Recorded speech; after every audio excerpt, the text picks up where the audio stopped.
ভিডিওটি junior homeopathic চিকিৎসক বন্ধুদের দেখানোর জন্য এবং শেখানোর জন্য। 40 বছর বয়স্কা এক ভদ্রমহিলা, আজকে চেম্বার শেষের দিকে 40 বছর বয়স্কা এক ভদ্রমহিলাকে পাওয়া গেল। ভদ্রমহিলা নিজেও একজন হসপিটালের স্টাফ, সিস্টার। নাম ধাম দেখাবো না, ছবি দেখাবো না।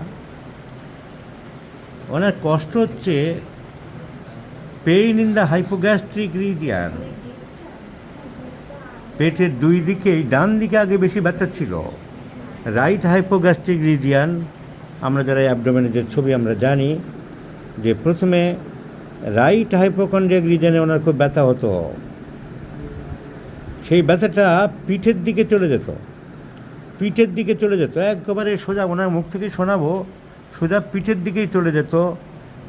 তো 1.5 বছর ধরে ওনার বমি ছিল। প্রথমে বমির ভাব ছিল, বমি হতো না, বমি বমি ভাব ছিল না, তোমার বমি ভাব ছিল না, বমি হতো। এখানে দাঁড়াও, আমি ভয়েসটা নেবো, তো মুখ দেখাবো না, এখানে দাঁড়াবো, ভয়েসটা একটু জোরে দেবে। তো 1.5 বছর ধরে কখন বমি হতো? খাওয়ার পরে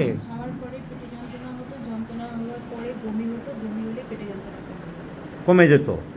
সো ভমিটিং অ্যাবডোমিনাল পেনকে কমিয়ে দিত। 1.5 বছর ধরে এই অসহ্য প্রবলেমে ভুগছিল ভদ্রমহিলা। খাওয়ার পরেই ঠিক কোন জায়গাটা দেখাও তো? এখানটায় এখানে যন্ত্রণা হতো, বমি হতো। বমি হয়ে গেলে ব্যথাটা কমতো, কিন্তু এটা বছর দেড়েক চললো। তো সেই 1.5 বছর তুমি কি অ্যালোপ্যাথিক চিকিৎসাই করলে? এই ডাক্তারবাবুকে, মেডিসিনের ডাক্তারবাবুদের, বিভিন্ন ডাক্তারবাবুকে দেখিয়েছিলে, কিন্তু 1.5 বছর পরে ওই খাওয়ার পরে বমি আর হচ্ছে না, এখন ব্যথা আরম্ভ হলো। এইখান থেকে ব্যথা আরম্ভ হয়ে কোথায় যায়? পিছনের দিকে চলে যায়। ঠিক কোন জায়গাটায় যায়? একেবারে টিপিক্যালি ইনফিরিয়র অ্যাঙ্গেল অফ স্কোপুলা বা lower part of the back. তাহলে 1.5 বছর ধরে শুধু বমি হতো খাওয়ার পরে। বমি হয়ে গেলে ব্যথাটা একটু কমতো। এই সিমটম মনে হয় something wrong in the stomach. তাই ডাক্তারবাবু গ্যাস্ট্রাইটিস লিখে রেখেছে, ক্রনিক। কিন্তু লাস্ট 6 মাস ধরে দেখা যাচ্ছে যে পেট ব্যথা করছে। রাইট হাইপোকন্ড্রিয়াক রিজিয়ানে মারাত্মক ব্যথা হচ্ছে, যে ব্যথা পিঠের ডান দিকে যাচ্ছে। নাম্বার 2। নাম্বার 1, 1.5 বছর ধরে বমি, পেট ব্যথা। বমি হয়ে গেলে পেটের ব্যথা যেটুকু হতো কমে যেত। তারপরে পেটের ডান দিক দিয়ে রাইট হাইপোকন্ড্রিয়াকে ব্যথা আরম্ভ হয়। সেই ব্যথা পিঠের দিকে চলে যায়, ডান দিকের মাঝখান বরাবর, পিঠের নিচেও নামে, এবং খাওয়ার পরেই ব্যথা আরম্ভ হয়। 3 নম্বর পয়েন্ট, এখন ব্যথাটা বাম দিকেও যাচ্ছে। এখন ব্যথাটা তুমি তাহলে 1 নম্বর প্রবলেম হলো যে 1.5 বছর ধরে বমি হতো খাওয়ার পরে, সহ্য করে চলছিল, চিকিৎসা চলছিল। তারপরে দেখা গেল না, এখন পেটের ডান দিকে ব্যথা হচ্ছে, ব্যথা পিছন দিকে চলে যাচ্ছে, এবং খাওয়ার পরেই ব্যথা হচ্ছে। এই ব্যথা তোমাকে খুব কষ্ট দিচ্ছে, এবং এখন দেখা যাচ্ছে ব্যথাটা বাম দিকেও হচ্ছে। সো এখন ব্যথাটা লেফট হাইপোকন্ড্রিয়াকে হচ্ছে। তাহলে রাইট হাইপোকন্ড্রিয়াকে ব্যথা ছিল, পিছন দিকে যাচ্ছিল, লেফট হাইপোকন্ড্রিয়াকেও ব্যথা হচ্ছে, পিছন দিকে যাচ্ছে। এই ব্যথাও কি পিছন দিকে যাচ্ছে? হ্যাঁ। এবং মারাত্মক ব্যথা। এটা কম ব্যথা, ডান দিকেরটা বেশি।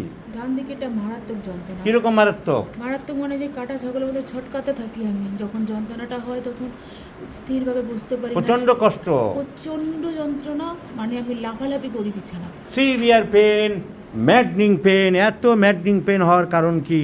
কিন্তু গলব্লাডারের যে স্টোন আছে, বা কোলেস্টেরোসিস, বা কোনো পলিপ, তা কিন্তু পাওয়া যাচ্ছে না। প্রত্যেকবারই ইউজিতে পাওয়া যাচ্ছে gallbladder is physiologically distended, otherwise normal. যতবারই ইউজি করা হয়েছে। তো লিভার গলব্লাডার আমরা নর্মাল দেখছি, যদিও লাস্ট রিপোর্ট হয়েছে 2023 এপ্রিল, তারপরে হয়নি। প্রায় 1 বছর হতে যাচ্ছে, এর মধ্যে আর ইউজি হয়নি। রবিবারে হয়েছে, কি রিপোর্ট হাতে পাইনি, কিন্তু যারা করেছে দেখে বললো তোমার নর্মালি আছে। একটা জানাশোনা চ্যানেল থেকে আর একবার করেছে 1 সপ্তাহ আগে, 3-4 দিন আগে, তারাও বলছে লিভার গলব্লাডার নর্মাল, অথচ ব্যথা পিছন দিকে যাচ্ছে, ব্যথা লেফট হাইপোকন্ড্রিয়াকে হচ্ছে, মারাত্মক ব্যথা, ম্যাডনিং পেন, আনবিয়ারেবল পেন, ব্যথা সহ্য করতে পারছে না ভদ্রমহিলা, খুব কষ্টের মধ্যে আছে। প্যানক্রিয়াটাইটিস হতে পারে, এত মারাত্মক ব্যথা, আবার লেফট এপিগ্যাস্ট্রিকে আছে, খাওয়ার পরে হচ্ছে, প্যানক্রিয়াটাইটিস হতে পারে, পলিসিস্টাইটিস বা something wrong in the gall bladder হতে পারে। কিন্তু ইউএসজিতে এর আগে পর্যন্ত প্রত্যেকবারই বলছে liver gall bladder pancreas normal. এর সাথে in addition to that she has developed anaemia, প্রচণ্ড এনিমিয়া দেখা দিচ্ছে। হেমোগ্লোবিন এখন কত? 8-এ 6, হেমোগ্লোবিন 6-এ নেমে এসছে, তার সাথে এনিমিয়া দেখা দিচ্ছে। তাহলে মারাত্মক পেট ব্যথা, তার সাথে এনিমিয়া দেখা দিচ্ছে, কি কারণ বোঝা যাচ্ছে না। কোনো আলট্রাসোনোগ্রাফিতে কিছু পাওয়া যাচ্ছে না, কিন্তু ব্যথা মারাত্মক, পাগলের মতন ভদ্রমহিলা কষ্ট পাচ্ছে। অ্যালোপ্যাথির চিকিৎসা অনেক হয়েছে, অনেক ইনভেস্টিগেশন হয়েছে, নামকরা গ্যাস্ট্রোএন্টারোলজিস্ট ডাক্তারবাবুরা দেখেছেন এবং ওনাদের বিভিন্ন রকম ওষুধ দিয়েছে। একটা ক্রিমির ওষুধ দেখছি জেন্টিল 400, এনিমিয়া ট্রিপল+ লিখেছেন, প্রেশার নর্মাল 110/80, বিভিন্ন রকম ওষুধপত্র ওনারা দিয়ে গেছেন। হোমিওপ্যাথি একজন ডাক্তার লিখেছেন, তিনি ওষুধপত্র দিয়েছেন, দেখা যাচ্ছে nux moschata, phosphorus, mag phos 6X, kali phos 6X, poison nut 200, symphytum of mother, doctor Swapna Bhattacharya এনআইসির ডাইরেক্টর ছিল, ডক্টর সমীর ভট্টাচার্য তার ওয়াইফ। তো 3-4টে ওষুধ মিশিয়ে মিশ্রপ্যাথির চিকিৎসা হয়েছে, তো আমরা দেখতে পাচ্ছি সেটা। তো তাতেও কোনো লাভ কিছু হয়নি। এখন আমরা হিস্ট্রি নিয়ে দেখলাম, এই তো হিস্ট্রি, রোগের হিস্ট্রি। এই সিমটম দেখা যাচ্ছে, একটু ভালো করে অ্যানালিসিস করে আমরা পেলাম যে করোনা ভ্যাকসিন নেওয়ার 3-4টে নেওয়ার পরে মোটামুটি ঠিক ছিল। ও যেহেতু হসপিটালে চাকরি করে, গভর্নমেন্ট পলিসি অনুযায়ী করোনা ভ্যাকসিন নিয়েছিল, কিন্তু বুস্টার ডোজ 3টের পরেই বোধহয় বুস্টার ডোজ, 2টোর পরে, মানে বুস্টার ডোজ মানে 3rd ডোজ নেওয়ার পরেই তার পেটে অস্বস্তি হতো, অসুবিধা হতো, এবং তার কয়েক মাস পরেই, তার কমাস পরেই, তার 1 মাস পরে কী আরম্ভ হলো? ওই বমির ভাবটা, ওই বমি আর পেটে যন্ত্রণা। করোনা ভ্যাকসিন 1 মাস নেওয়ার পরে আরম্ভ হলো, তারপর থেকেই চলছে। আমরা মনে করতে পারি this may be bad effects of vaccination. তার সঙ্গে আমরা মনে করতে পারি, উই আর নট কনফার্ম, পেশেন্টের শীত বেশি, চিলি পেশেন্টের ইউএসজিতে পিসিওডি আছে, সাইকোটিক ম্যানিফেস্টেশন, বংশে মায়ের অ্যাজমা আছে, mother suffered from asthma, the patient herself suffering from polycystic ovarian disease, so patient is psychotic, and bad effects of vaccination, patient is psychotic. Chilli patient, শীত বেশি, কাঁচা পেঁয়াজ খেতে ভালোবাসে, চা খেতে ভালোবাসে, লঙ্কা, তিতো এসব ভালোবাসে, এবং মৃত মানুষের স্বপ্ন দেখে, ডেড পারসনস পড়ে যাচ্ছে, জার্ক করে ঘুমের মধ্যে, এবং sensation as if someone following from behind, পিছনে অন্ধকারে মনে হয় কেউ ফলো করছে। এইসব সিমটম পাওয়াতে আমরা মনে করতে পারি T occidentalis is the choice of remedy. মিশ্রপ্যাথি নয়, মিশ্রপ্যাথির জায়গা নেই। সো টি অক্সিডেন্টালিস, আমাদের ডাক্তারবাবু যে লিখেছে এই কথাগুলো ঠিক।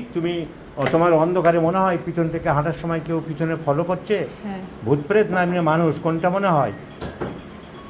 ভূত প্রেত নয়, মনে হয় কোনো মানুষ বজ্জাত লোকটা ফলো করতে পারে। আর পড়ে যাওয়ার স্বপ্ন বা উড়ে যাওয়ার স্বপ্ন বা মৃত মানুষের স্বপ্ন দেখো, এগুলো প্রায় দেখে। কাঁচা পেঁয়াজ পছন্দ করো, কাঁচা পেঁয়াজ পছন্দ করে, উড়ে যাওয়ার স্বপ্ন, পড়ে যাওয়ার স্বপ্ন, মৃত মানুষের স্বপ্ন দেখে। আর বুস্টার ডোজ ভ্যাকসিন নেওয়ার পর থেকেই তার প্রবলেম আরম্ভ হয়েছিল। T occidentalis is the choice of medicine. So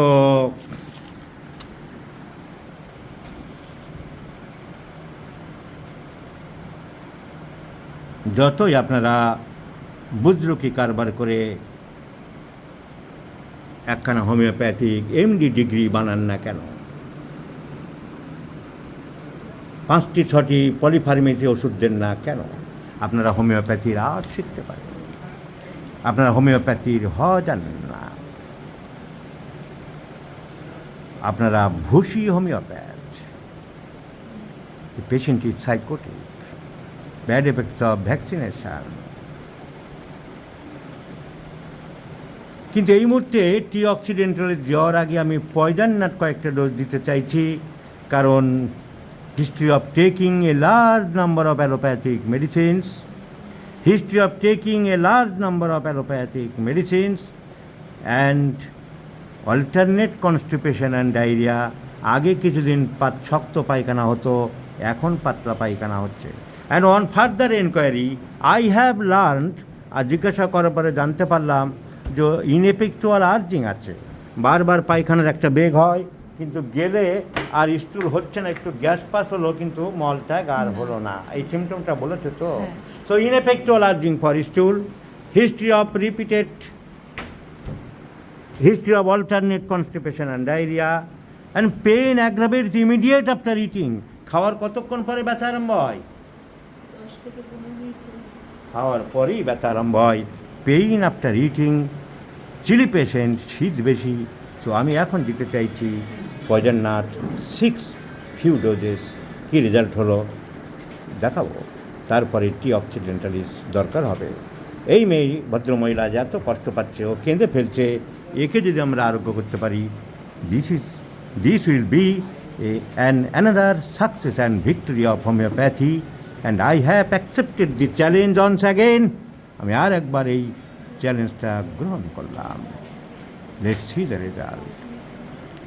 এনআইসির ex director Samir Kumar Bhattacharya, তাদের যে ভট্টাচার্য হোমিওপ্যাথিক ফাউন্ডেশনে পলিফার্মেসি ট্রিটমেন্ট পেয়েছে, সেই পলিফার্মেসিকে আমি অগ্রাহ্য করে, পদদলিত করে হোমিওপ্যাথিক কনস্টিটিউশনাল ট্রিটমেন্ট আরম্ভ করলাম। Let's see the result my friends, I shall share you the result.